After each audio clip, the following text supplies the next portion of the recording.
Salut, c'est Brigitte Girard, et vous êtes sur ma chaîne dédiée à la cosmétologie, aux soins de la peau et du visage. Abonnez-vous et laissez un like si la vidéo vous plaît. Alors, Dans des commençons. conditions naturelles, les sangsues atteignent la maturité sexuelle à l'âge de 3 ans et peuvent alors être utilisées pour l'iridothérapie.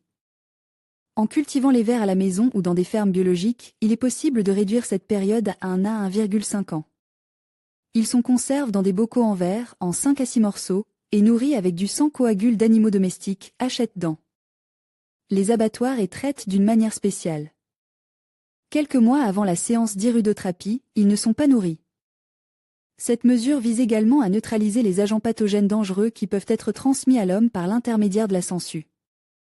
On a découvert qu'une bactérie symbiotique vit dans le tube digestif du ver, ce qui permet de conserver le sang et d'empêcher les agents pathogènes de se multiplier. Les agents responsables des maladies infectieuses conservent leur viabilité dans le corps de la sangsue pendant des périodes plus ou moins longues, typhoïde, tuberculose 1 mois, staphylococcus aureus jusqu'à 10 jours, anthrax 2 semaines, paratyphoïde 4 mois. Les sangsues cultivées dans des fermes en conditions artificielles sont accompagnées de certificats confirmant l'exclusion de toute possibilité d'infection. Le sang destiné à l'alimentation est test. Les vers supportent bien le transport sur de longues distances, et si une séance thérapeutique est prévue quelques semaines après leur achat, les sangsues peuvent être conservées au réfrigérateur. Elles doivent être réchauffées à température ambiante pendant une journée avant d'être utilisées. Les vers adultes sont plantés par paires dans des pots d'eau remplis à 1, 2 ou 3 quarts de leur hauteur afin de se reproduire. Comme ils peuvent facilement s'échapper, il est nécessaire d'attacher le cou avec un tissu, pour l'accès à l'air frais. L'accouplement des individus et la ponte des cocons se font à une température de 25 à 27 degrés. Au bout d'un mois, les sangsues sont plantées dans des terrariums spéciaux, des utérus avec de la terre. La ponte des cocons avec les œufs se fait dans les passages creux dans le sol. Dans le terrarium, il faut maintenir la température et l'humidité nécessaires. Les vers ne supportent pas la lumière directe du soleil. Le sol de la maison mère est constitué de tourbe humide ou d'un mélange de tourbe et de terre meuble, à la surface de laquelle on déposait de la mousse. Après 2 à 4 semaines, les cocons sont transférés dans des pots contenant de l'eau. De 20 à 30 naissent des vers filiformes de 7 mm de long. Ils sont nourris tous les mois. Les vers étant sensibles à la pollution de l'eau, celle-ci doit être changée régulièrement. L'eau du robinet, stabilisée pendant une journée, est utilisée. L'eau bouillie ou distillée ne peut pas être utilisée. Pour transporter les sangsues, on utilise un petit récipient contenant un mélange de tourbe humide. Iridothérapie, traitement du dos. Bien entendu, personne n'attrape les sangsues médicales avec un filet dans un étang, comme Durmar dans le conte de Pinocchio. La raison en est qu'à l'état sauvage, elles nagent dans la saleté, la paresse et la faim. Les sangsues thérapeutiques, médicales, sont élevées dans des laboratoires médico-spéciaux ou dans des usines spéciales, où elles sont soumises à la quarantaine la plus stricte avant d'être vendues en pharmacie. La sangsue médicale utilisée en iridothérapie est un outil jetable, utilise une seule fois, qui exclut totalement l'infection du patient. L'iridothérapie n'a pas d'analogue parmi les méthodes modernes de traitement et constitue un excellent outil pour le traitement des un certain nombre de maladies, car elle n'introduit pas dans la circulation sanguine de substances ayant des effets secondaires. Lors d'une séance d'iridothérapie, les sangsues sont placées sur la zone de l'organe à traiter, sur les formations myofaciales, muscles-spasmes. La pose des sangsues doit être supervisée par un médecin, car lui seul peut déterminer correctement le point d'exposition et le nombre de sangsues. La sangsue exerce toute une série d'activités sur le corps du patient, active la microcirculation sanguine, améliorer la saturation des tissus en oxygène et en nutriments, dissout les caillots sanguins et empêcher la formation de nouveaux caillots, améliorer l'immunité. Restaure le biochamp, éliminer les stagnations. L'iridothérapie a également un bon effet en tant que méthode de traitement complémentaire. En outre, la sangsue est énergétique. Elle libère de la bioénergie et la diffuse, la sangsue rétablit l'appareil de production d'énergie d'une personne, cellules et organes qui a souffert de la maladie, c'est-à-dire qu'elle normalise l'échange d'énergie d'une personne. Traitement par iridothérapie. L'iridothérapie est utilisée pour rétablir les processus physiologiques normaux qui se produisent dans les tissus profonds qui entourent la colonne vertébrale. La complexité, la cohérence et l'application systématique de l'iridothérapie pour le traitement des maladies de la colonne vertébrale permettent d'obtenir en toute sécurité et sans douleur les résultats positifs suivants. Éliminer l'inflammation dans les zones affectées de l'appareil ligamentaire et musculaire de la colonne vertébrale, éliminer la charge exercée sur les racines nerveuses. Pincer par les éléments du disque intervertébral qui tombent dans le canal rachidien, réduire les zones d'édème des racines nerveuses. Pincer, éliminer la compression des disques intervertébraux par les vertèbres, augmenter le diastasie, distance, entre les surfaces articulaires des articulations intervertébrales, normaliser le drainage lymphatique et veineux, libérer les nerfs spinaux, moelle épinière et racines nerveuses de la moelle épinière, de la compression, optimiser le système nerveux de la colonne vertébrale, moelle épinière et racines nerveuses de la moelle épinière, optimiser le système nerveux de la colonne vertébrale, moelle épinière et racines nerveuses de la moelle épinière.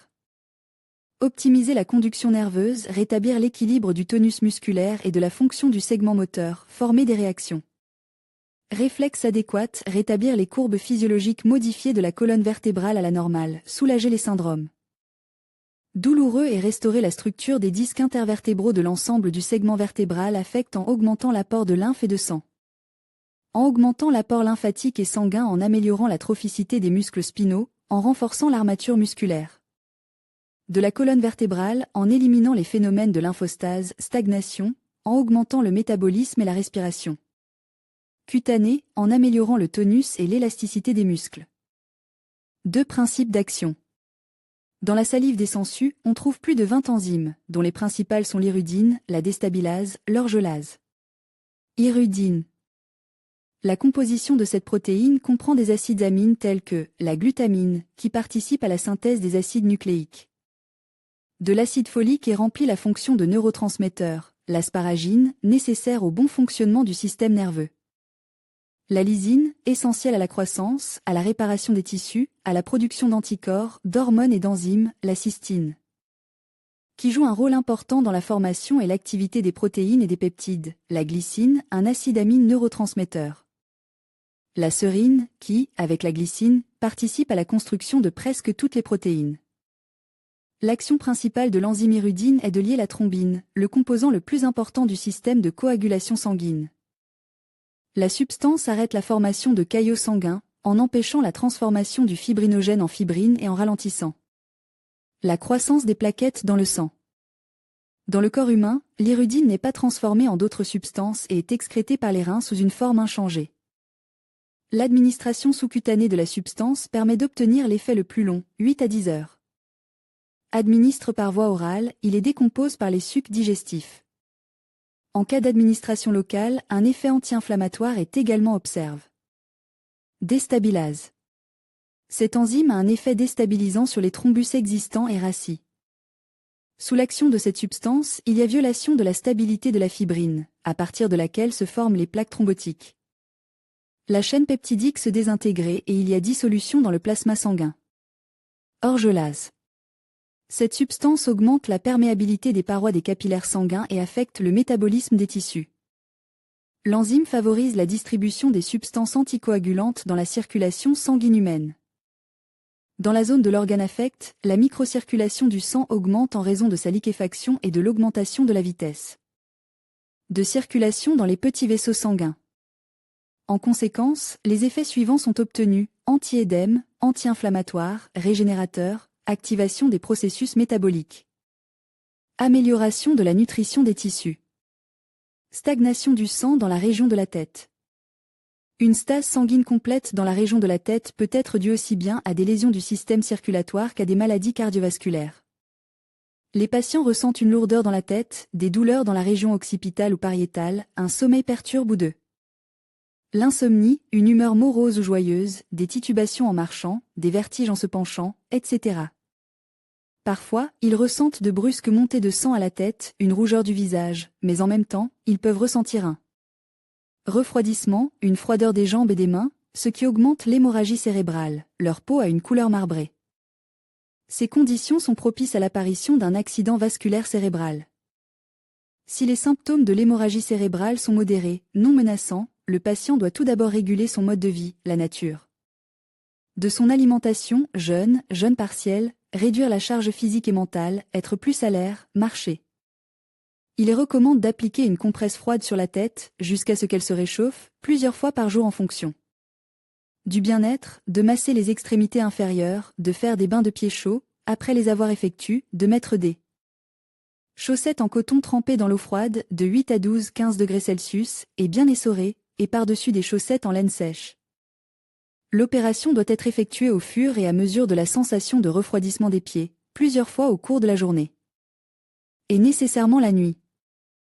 Les diverses affections douloureuses qui favorisent la plénitude de la tête, constipation, toux, doivent être éliminées. Dans ces cas, il est recommandé de procéder à un lavage intestinal, à des enveloppements chauds de la cavité abdominale ou thoracique. À des compresses excitables sur l'abdomen, ne jamais appliquer de compresses en papier, en toile cirée ou en polyéthylène, non. Seulement ce n'est pas physiologique, mais c'est aussi nocif, à un massage du dos avec du miel après une compression chaude préalable. Sur le dos, 60 degrés Celsius et plus, jusqu'à 68 degrés Celsius, en augmentant progressivement la température de l'eau, mais sans l'amener à un état intolérable. Le patient doit se sentir à l'aise. À l'intérieur, il convient de prendre des infusions, des décoctions de plantes, des remèdes homéopathiques. Si le but n'est pas atteint par les moyens utilisés, ou, surtout dans les cas où les phénomènes d'hémorragie cérébrale sont fortement prononce, le patient est obèse, il a des bouffées de sang fréquentes à la tête, une tension artérielle élevée, des troubles de l'humeur, des troubles de l'humeur, des troubles de l'humeur, des troubles de l'humeur, des troubles de l'humeur, etc. Zacharien ne recommande pas d'appliquer des sangsues sur la cloison nasale dans le but de réduire la stase du sang, sauf dans les cas où l'hémorragie de la tête est causée par une maladie infectieuse, estimant que cela peut encore renforcer l'afflux de sang vers la tête. La fixation de sangsues derrière les oreilles, sur les apophyses mastoïdes, peut seulement soulager les crises d'hémorragie cérébrale. Mais ne donnera pas un effet aussi complet, ferme et durable que lors de l'extraction du sang par distraction, et il est nécessaire d'augmenter 2 fois la quantité de sangsues à cet effet. En cas d'hémorragie complète dans la région de la tête du patient, un saignement de nez peut survenir en tant que réaction de défense de l'organisme. Il ne faut pas s'en effrayer, car cela peut être suivi d'une amélioration de l'état du patient. Il est important de pouvoir en évaluer l'ampleur, le niveau de la pression artérielle, la possibilité d'une anémie et l'affaiblissement du patient. Il est presque rarement nécessaire d'arrêter un saignement de nez qui met en danger la vie du patient chez les patients infectieux graves, présentant une hémorragie cérébrale, des maux de tête importants, une insomnie, un délire, un visage fortement rouge, le saignement de nez peut soulager significativement l'état, voire entraîner une baisse, et pour longtemps, de la température corporelle élevée. Si l'amélioration survient, vous ne pouvez pas attendre, vous devez mettre des sangsues sur la cloison nasale, les attacher au coccyx. Dans ce cas est inefficace. En Russie, l'irudothérapie a toujours été une méthode de traitement traditionnelle, utilisée depuis des siècles par nos grands-mères et nos grands-pères. Les sangsues étaient utilisées aussi bien par les sorciers populaires que par les sommités de la médecine. En outre, la Russie a toujours été riche en fermes d'étangs puissantes et, jusqu'au début du XXe siècle, les sangsues étaient un article d'État de l'Empire russe. Elles étaient achetées par la France, l'Angleterre, l'Allemagne, l'Italie, la Suisse, l'Autriche, les États-Unis et le Canada. Cependant, les médecins ont abusé des sangsues, ils les prescrivaient pour toutes les maladies et en mettaient 200 par séance. L'utilisation incontrôlée des sangsues entraîne le discrédit de l'idée même de l'irudothérapie et le refus de cette méthode par de nombreux médecins. Le refus de l'irudothérapie est également lié à ce que l'on appelle le boom pharmacologique des années 50. À cette époque, on invente des antibiotiques, des médicaments pour le cœur, des moyens de réduire la tension artérielle, ce qui a conduit à attribuer aux pilules le pouvoir de se débarrasser de n'importe quelle maladie, et l'irudothérapie, en tant que branche de la médecine, a été reléguée à l'arrière-plan.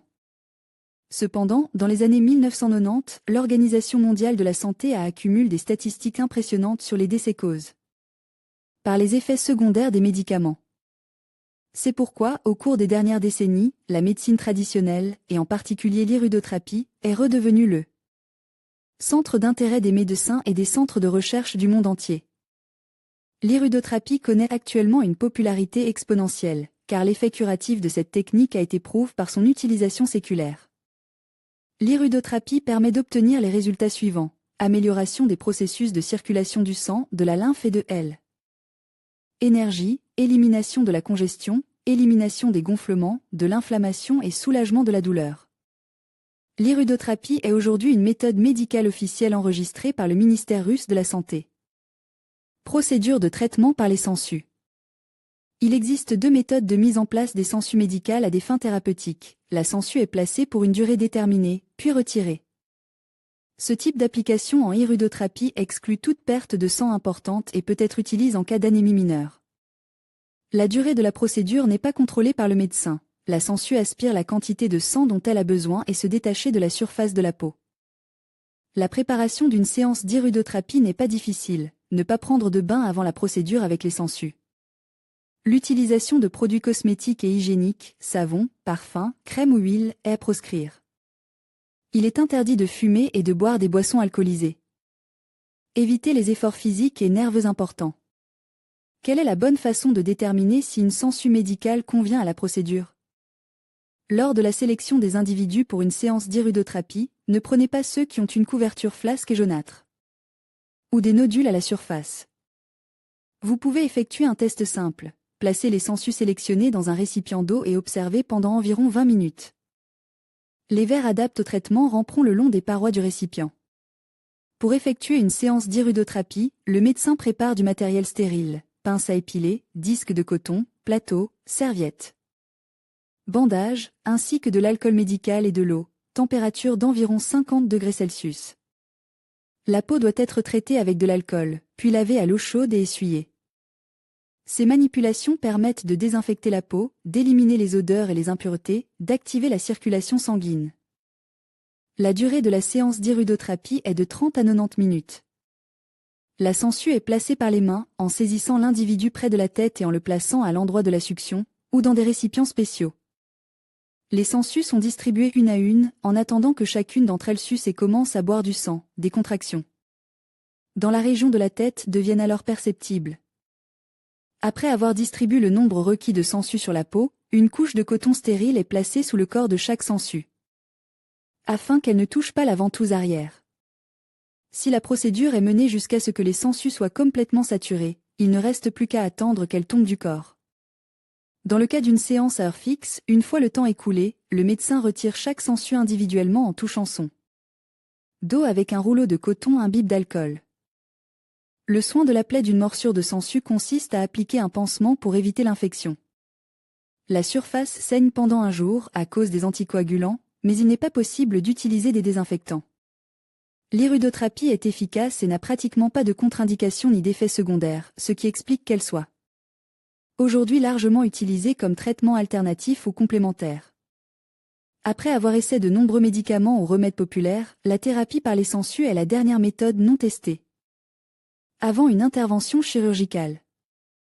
Bien souvent, l'effet de passe les attentes. Le choix judicieux d'un irudothérapeute expérimenté permet d'éviter un traitement long et coûteux à base de médicaments synthétiques aux nombreux effets secondaires, et même d'éviter une intervention chirurgicale. Le traitement par les sangsues est indolore en raison de la composition de la salive et ne provoque aucune gêne. Il peut donc être utilisé même chez les enfants. Thérapie par les sangsues. L'irudothérapie, traitement par les sangsues, est un procédé absolument inoffensif pour l'homme, car la thérapie est réalisée sans prise de médicaments. Voici une liste de ses effets sur l'organisme. Nettoie les vaisseaux sanguins des caillots de sang, le sang devient moins dense, ce qui prévient la thrombose, baisse de la tension artérielle, les réservés de graisse disparaissent, les centres nerveux deviennent plus actifs, l'immunité augmente, accélérer la régénération des tissus, empêcher le développement de l'inflammation. La salive des sangsues contient un grand nombre de substances médicinales, dont certaines ont un effet analgésique, de sorte que 10 à 15 minutes après la succion, le patient cesse de ressentir des sensations douloureuses. Les substances utiles de la salive ne sont pas les seules à avoir un effet bénéfique, l'action mécanique elle-même joue également un rôle non négligeable. Une petite perte de sang n'affecte pas le taux d'hémoglobine. Au contraire, les vaisseaux sont légèrement déchargés et la pression se normalise. On peut également noter que la sangsue ne suce pas n'importe où, elle trouve, en bon diagnosticien, des points qui sont des projections d'organes internes. Irudothérapie, indication comme toute méthode thérapeutique, l'irudothérapie présente des indications et des contre-indications. Voyons dans quelles maladies cette méthode de traitement est indiquée. Voici une petite liste de maladies pour lesquelles l'irudothérapie donne d'excellents résultats thérapeutiques. Hémorroïdes, thrombophlébite, Hypertension. Athérosclérose. Angine de poitrine. À des fins prophylactiques pour prévenir les accidents vasculaires cérébraux et les crises cardiaques. Guémorite et otite moyenne. Si vous choisissez correctement les points d'aspiration, vous pouvez même vous débarrasser des adhérences dans la cavité abdominale. Dans la thérapie de la gastrite et de la pancréatite. Cholécystite. Maladie du foie. Problème liés à la vésicule biliaire. Colite. Insomnie. Maux de tête fréquents. Névrose. État dépressif. Fatigue chronique. Maladie féminine. Thérapie des problèmes de la sphère masculine. L'irudothérapie a un effet positif sur l'état des patients souffrant de problèmes de peau, par exemple l'eczéma, le psoriasis, la furonculose.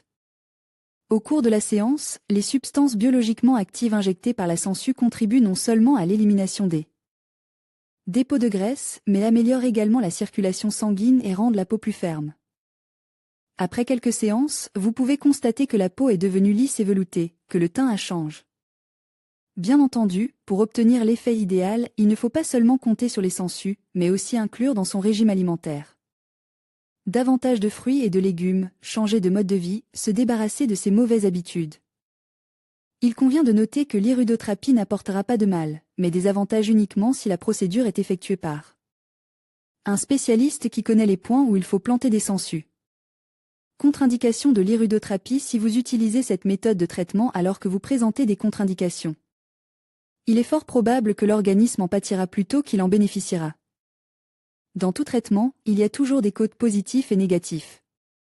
Il existe un certain nombre de maladies pour lesquelles l'irudothérapie est contre-indiquée, les maladies du sang, telles que l'hémophilie. L'anémie est également une contre-indication à cette procédure. L'hypotension artérielle. Grossesse. Menstruation chez les femmes. Oncologie. Diathèse hémorragique. Intolérance individuelle aux composants de la salive des sangsues. Compte tenu de toutes ces contre-indications, nous pouvons dire qu'avant d'effectuer la procédure, il est obligatoire de consulter un médecin pour éviter des problèmes indésirables.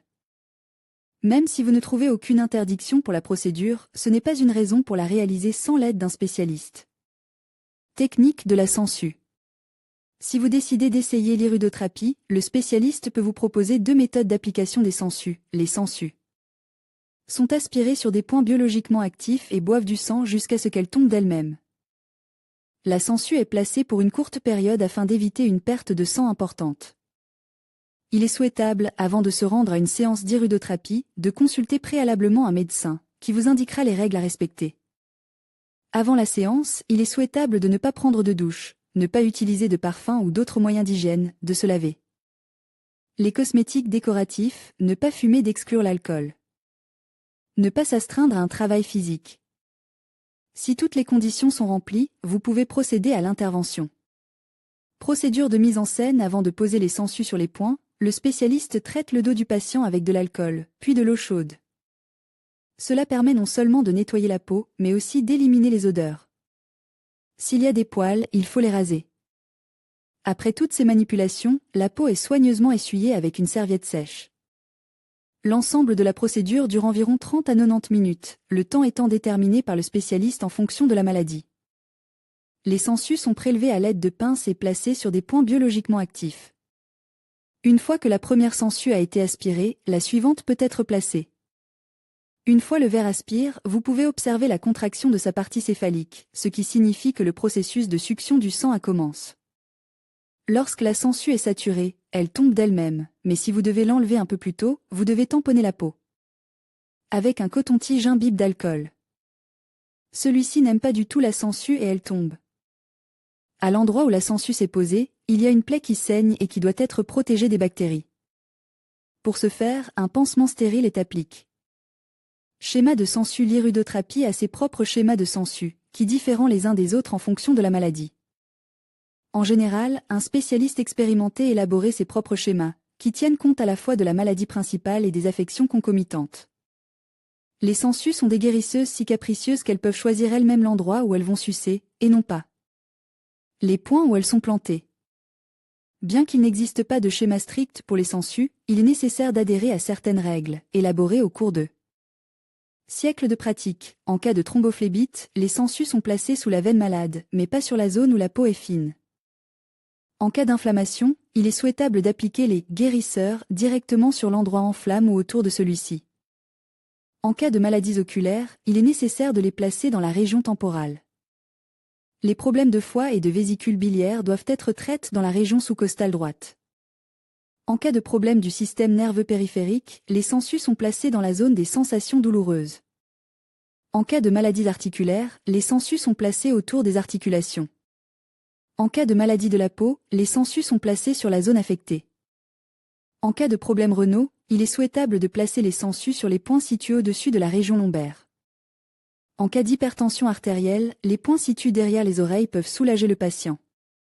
Si vous décidez de comprendre ce qu'est l'iridothérapie chez vous, il est nécessaire, pour ne pas vous blesser, de consulter un spécialiste. Pour savoir sur quel point vous pouvez poser des sangsues. Si vous suivez toutes les recommandations et les règles, vous pouvez être sûr que la séance d'iridothérapie ne vous apportera que des avantages et non des inconvénients. Bonne santé et bonne chance dans le traitement. Iridothérapie. Le traitement par les sangsues est l'une des orientations de la médecine traditionnelle qui prend actuellement de plus en plus d'importance. L'iridothérapie est connue de l'homme depuis des temps immémoriaux. Déjà dans l'Antiquité, elle était utilisée pour soulager l'inflammation dans la zone des ecchymoses, pour éliminer la douleur dans les muscles et les articulations, pour soulager les symptômes de la gueule de bois. L'avantage de ce type de traitement est que la morsure d'une sangsue a un effet curatif sur l'ensemble du corps. Dans nos cliniques, l'iridothérapie est l'une des principales orientations. Nous la recommandons comme technique thérapeutique et préventive. Associée à un traitement conservateur, l'iridothérapie produit un effet positif incontestable et durable. La procédure est effectuée par des médecins iridothérapeutes ayant de nombreuses années d'expérience, qui utilisent des sangsues médicales stériles cultivées dans des conditions spéciales. Dans la grande majorité des cas, l'amélioration du bien-être se produit dès la première séance d'iridothérapie.